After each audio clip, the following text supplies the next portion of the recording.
नमस्ते दोस्तों, GS classes में आपका स्वागत है। आज हम लोग बिहार स्पेशल में बिहार के प्राचीन इतिहास से संबंधित महत्वपूर्ण ऑब्जेक्टिव प्रश्न को देखेंगे। दोस्तों, बिहार के प्राचीन इतिहास से पूछे गए प्रश्नों तथा अन्य महत्वपूर्ण प्रश्नों को इसमें संग्रह किया गया है। अगर आप पिछले कई वर्षों के प्रश्नों को देखें तो बिहार के प्राचीन इतिहास से जो भी क्वेश्चन आते हैं लगभग इसी टाइप का क्वेश्चन रहता है और यहीं से आता है। तो यह महत्वपूर्ण प्रश्न है। इतना अगर आप क्वेश्चन कर लेते हैं तो बिहार के जो भी प्रतियोगी परीक्षा है उसमें बिहार के प्राचीन इतिहास से संबंधित सभी क्वेश्चन आपको लगभग मिल जाएगा। तो इसको बढ़िया से कर लें। यह जो है सो आपको 67वीं बीपीएससी, सीडीपीओ, डबल एओ एवं बिहार के जितने भी प्रतियोगी परीक्षा हैं उस सभी के लिए जो है सो काफ़ी उपयोगी है। इसके साथ ही दोस्तों आप लोग चैनल को सब्सक्राइब जरूर करें, साथ ही कमेंट, लाइक एवं शेयर करें। तो हम लोग देखते हैं, पहला क्वेश्चन आपका है बिहार में चिरांद एवं चेचर में किस युग के अवशेष प्राप्त हुए। चिरांद जो सारण में है और चेचर वैशाली में है। यहाँ से जो है नव प्रस्तर युग के अवशेष प्राप्त हुए हैं। इसका आंसर जो है सो आपका सी होगा। दूसरा क्वेश्चन है माधव विदेह नामक राजा का उल्लेख किस ग्रंथ में है। ए में है ऋग्वेद, बी में है सामवेद, सी में है अथर्ववेद और डी में है शतपथ ब्राह्मण। तो इसका उल्लेख भी जो है सो शतपथ ब्राह्मण में मिलता है। तो डी इसका आंसर हो जाएगा। अगला क्वेश्चन है बिहार के भौगोलिक क्षेत्र की चर्चा सर्वप्रथम किस साहित्यिक रचना से मिलती है। ए में अथर्ववेद, बी में सामवेद, सी में वायुपुराण और डी में शतपथ ब्राह्मण है। तो इसमें शतपथ ब्राह्मण से इसकी चर्चा मिलती है। अगला क्वेश्चन है अंग महाजनपद की राजधानी कहाँ थी। ए है चंपा, बी है लिच्छवी, सी है वैशाली और डी है विदेह। तो अंग महाजनपद जो भागलपुर का क्षेत्र है इसमें यहाँ की राजधानी जो थी वह चंपा थी। अब है मगध की प्रारंभिक राजधानी थी। ए गिरिव्रज, बी पाटलिपुत्र, सी गया और डी चंपा। तो मगध की प्रारंभिक राजधानी गिरिव्रज थी जो राजगृह का क्षेत्र है। यह क्वेश्चन जो है सो बीपीएससी में कई बार पूछा जा चुका है और पूछे जाने की संभावना भी रहती है। तो अब अगला क्वेश्चन हम लोग देखेंगे, विश्व का पहला गणतंत्र वैशाली किसके द्वारा स्थापित किया गया था। तो विश्व का पहला गणतंत्र जो है सो लिच्छवियों के द्वारा स्थापित किया गया था। इसका विकल्प डी होगा। यह क्वेश्चन भी बीपीएससी में पूछे हुए हैं। अगला क्वेश्चन आपका है निम्नलिखित में से किस राजा ने पाटलिपुत्र बसाया था। ए में शिशुनाग, बी में बिंबिसार, सी में अजातशत्रु और डी में उदयन है। तो उदयन के द्वारा बसाया गया था और यह क्वेश्चन बीपीएससी में कई बार पूछा है। अगला क्वेश्चन आपका गौतम बुद्ध को ज्ञान प्राप्त हुआ था। ए बोध गया में, बी कुशीनारा में, डी सारनाथ में और डी में से कोई नहीं। तो गौतम बुद्ध को ज्ञान की प्राप्ति बोध गया में हुआ था। अगला क्वेश्चन है भारत में पूजित पहली मानव प्रतिमा कौन सी थी। ए में है भगवान बुद्ध, बी में है इंद्र भगवान, सी में है महावीर स्वामी और डी में वासुदेव कृष्ण। तो भारत में पूजित पहली मानव प्रतिमा भगवान बुद्ध की थी। अब है सूची एक को सूची दो से सुमेलित कीजिए।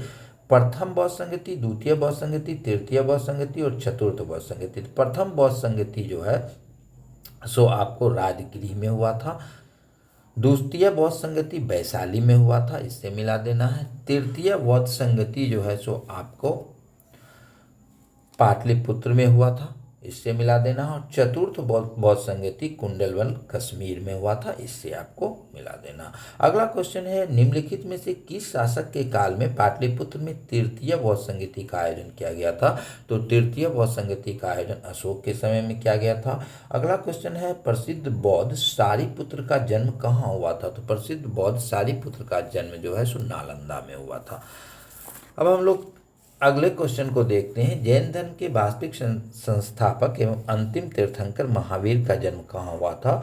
तो जैन धर्म के वास्तविक संस्थापक और अंतिम तीर्थंकर महावीर का जन्म वैशाली के कुंडग्राम में हुआ था। अगला क्वेश्चन आपका है जैन धर्म के 12वें तीर्थंकर बसु पूज्य की जन्मस्थली थी। तो बसु पूज्य की जन्मस्थली चंपा में थी। अब अगला क्वेश्चन है नंदवंश का अंतिम शासक था। नंदवंश का अंतिम शासक कौन थे। तो घनानंद थे, इसका विकल्प सी हो जाएगा। अगला क्वेश्चन है प्राचीन इतिहास में अस्थायी सेना रखने वाला प्रथम शासक कौन था। तो इसका आंसर अजातशत्रु हो जाएगा।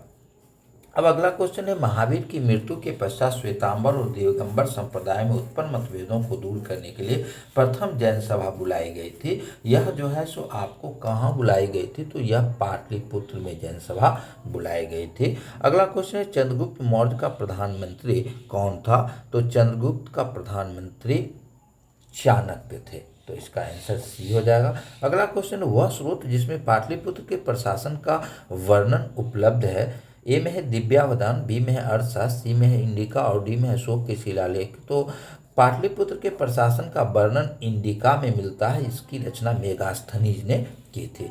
बिंदुसार ने किस संप्रदाय को आश्रय दिया था, तो बिंदुसार जो था वह आजीवक संप्रदाय का अनुयायी था, तो इसका आंसर सी हो जाएगा। अगला, अशोक के अभिलेख निम्नलिखित में से किस स्थान पर मिले हैं, ए है कुम्हरार, बी है वैशाली, सी है लौरिया नंदनगढ़ और डी है ये सभी। तो अशोक के अभिलेख जो है सो यह बिहार के इन तीनों जगहों से प्राप्त हुए हैं, तो इसका विकल्प हो जाएगा ये सभी। अगला क्वेश्चन है, पाटलिपुत्र में स्थित चंद्रगुप्त का महल मुख्यतः बना हुआ था, ए ईंटों का, बी पत्थर का, सी लकड़ी का और डी मिट्टी का। तो यह लकड़ी का बना हुआ था, यह क्वेश्चन बीपीएससी में पूछा हुआ है। अगला क्वेश्चन है, बराबर पहाड़ियों पर अशोक ने किस संप्रदाय के लिए कर्ण, चौपार, सुदामा एवं विश्व झोपड़ी नाम की गुफाओं का निर्माण करवाया, ए में है बौद्ध संप्रदाय, बी में है जैन संप्रदाय, सी में है आजीवक संप्रदाय और डी में है इनमें से कोई नहीं, तो इसका आंसर हो जाएगा आजीवक संप्रदाय। अगला क्वेश्चन है, किसने पाटलिपुत्र को पालीप्रोथा कहा था, तो पाटलिपुत्र को मेगास्थनीज ने पालीप्रोथा कहा था। पाटलिपुत्र के अनेक प्राचीन नाम हैं, जिसमें पालीप्रोथा भी है, उसके बाद अजीमाबाद भी है। अगला क्वेश्चन है आपका, मौर्यकालीन चामर ग्राहिनी यक्षी प्राप्त हुई है, ए में दीदारगंज से, बी में है वैशाली में, सी है बसाड़ में और डी है सारनाथ में। तो मौर्यकालीन चामर ग्राहिनी यक्षी प्राप्त हुई है दीदारगंज से। अगला क्वेश्चन है, किस विद्वान ने चंद्रगुप्त मौर्य के राजप्रसाद के बारे में कहा है कि इसकी शान शौकत का मुकाबला न तो सूसा और न एक बेतना से कर सकते हैं, ए है फाहियान, बी है मेगास्थनीज, सी है एरियन और डी है बी ए स्मिथ। तो इसका आंसर हो जाएगा एरियन। अब हम लोग अगला क्वेश्चन को देखते हैं। अगला क्वेश्चन आपका है, निम्नलिखित में से किस मौर्य राजा ने दक्कन की विजय की थी, ए में है अशोक, बी में है चंद्रगुप्त मौर्य, सी में है बिंदुसार और डी में है कुणाल।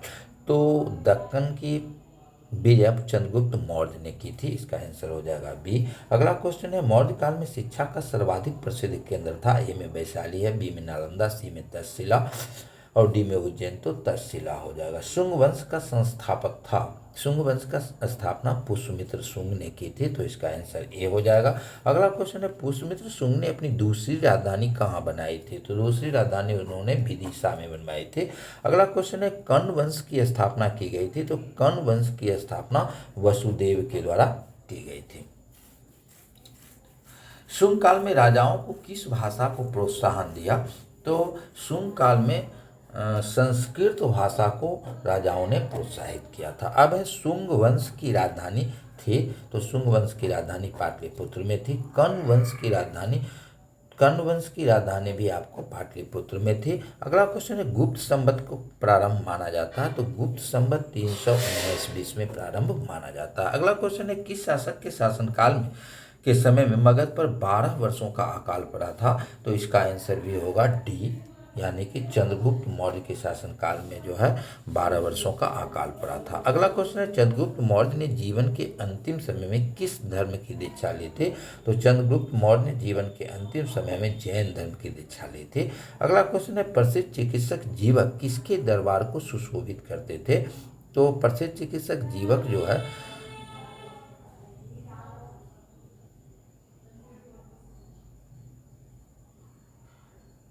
बिंबिसार के दरबार को जो है सुशोभित करते थे। अगला क्वेश्चन है, बिहार में पटना तथा गया जिला किस महाजनपद में सम्मिलित था, तो बिहार का पटना तथा गया जिला जो है सो आपको मगध जनपद में सम्मिलित था। अगला क्वेश्चन है, अंग महाजनपद के अंतिम शासक ब्रह्मदत्त को पराजित कर किसने अंग पर अधिकार किया था, तो इसका आंसर भी आपका बी होगा। तो इस प्रकार जो है सो हम लोगों ने आज प्राचीन इतिहास के 40 महत्वपूर्ण प्रश्नों को देखा। अगले दिन हम लोग मध्यकालीन के क्वेश्चन को देखेंगे। धन्यवाद।